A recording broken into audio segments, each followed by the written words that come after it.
mo ako, Panginoon. Sa salita mo ako'y tinuruan. Pinatawad mo't nilinis mo ako. Alipin mo ako, iyo ako. Di hihigit ang alipin sa amo. Nagtiis ka, magtitiis din ako.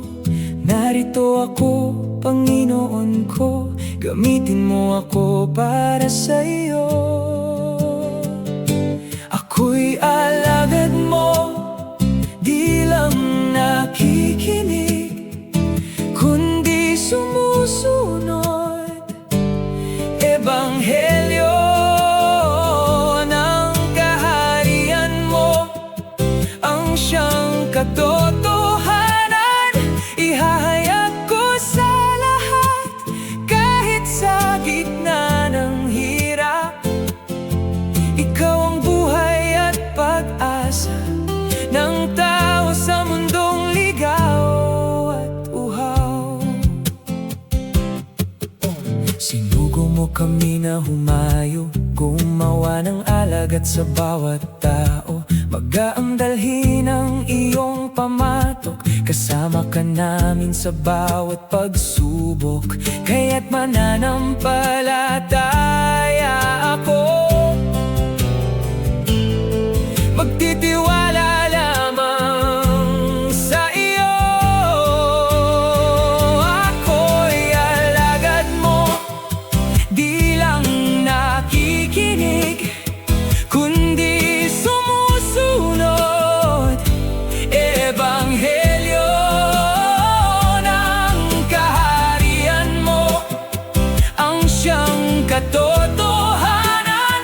Ihahayag ko sa lahat, kahit sa gitna ng hirap. Ikaw ang buhay at pag-asa ng tao sa mundong ligaw at uhaw. Ang aanihin ay sagad at marami, ngunit manggagawa ay kakaunti. Panginoon, narito ako, gamitin mo.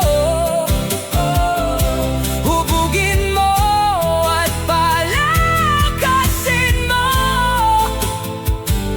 Di ko ikahihiyang ihayag, ito'y kapangyarihang wagas, upang ang sumampalataya ay maligtas sa kaharian mo.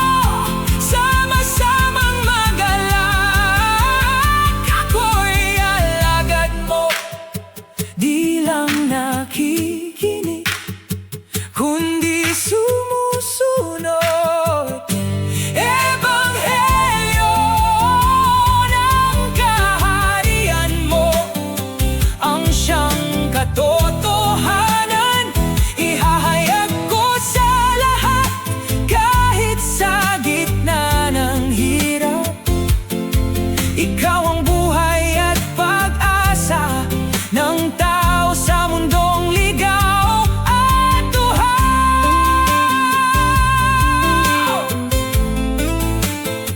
Oh,